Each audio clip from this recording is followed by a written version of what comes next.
Assalamualaikum warahmatullahi wabarakatuh. Nama saya Nafisa Skari Anjani dengan NIM F2A0198. Di sini saya akan menjelaskan sedikit tentang sastra Revolusi Amerika guna untuk memenuhi UTS. Sastra revolusi adalah sastra yang mengikuti era.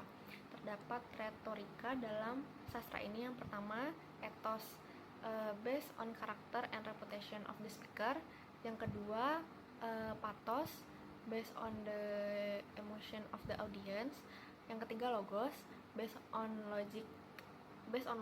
Jadi setiap sastra yang dibuat harus berdasarkan logika.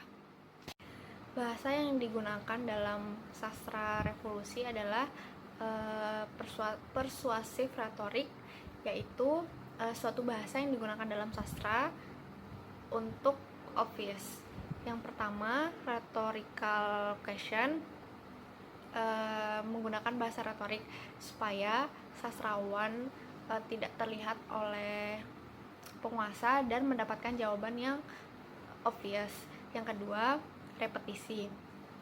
Dalam persuasif selalu menggunakan repetisi. Ini berfungsi untuk mengingatkan bagian-bagian penting dalam sebuah karya sastra.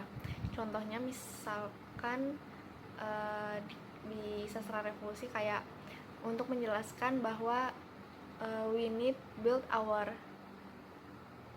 create our nation.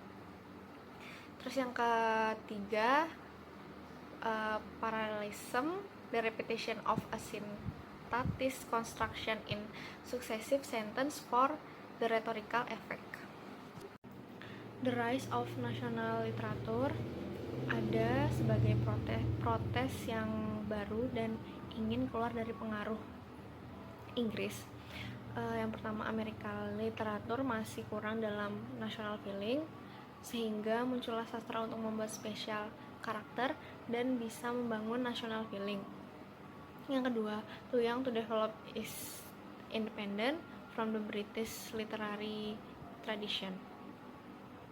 Yang ketiga, the call for a national literature was a mistake. Good literature should be universal. Pada saat itu, novel adalah salah satu literatur yang paling populer di Amerika. Namun novel dianggap berbahaya oleh Puritans karena idenya dianggap immortal, terlalu rasional, spoke directly to ordinary Amerika. Terus dengan adanya novel, orang Amerika melihat dirinya itu sebagai satu kesatuan. Ada beberapa tokoh dari sastra revolusi. Di sini saya akan menyebutkan beberapa. Yang pertama, Gilbert Imlay. Dia menyebutkan bahwa sastra ini sastra yang berfokus pada pengalaman.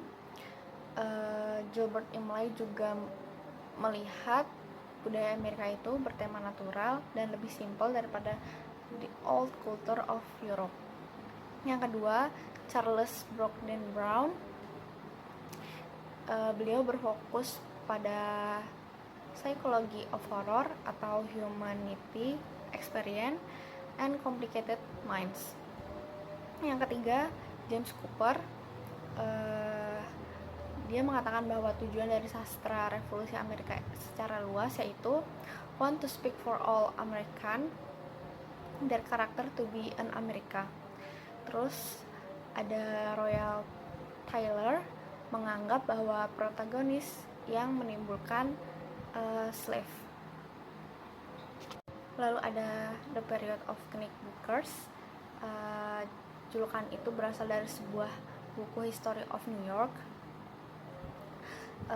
Buku tersebut menjelaskan tentang lokal history di New York dan berisi events and legends. Di buku ini juga menjelaskan bahwa dia menertawakan orang Puritan yang masih mementingkan moral. Mungkin sekian dari saya. Wassalamualaikum warahmatullahi wabarakatuh.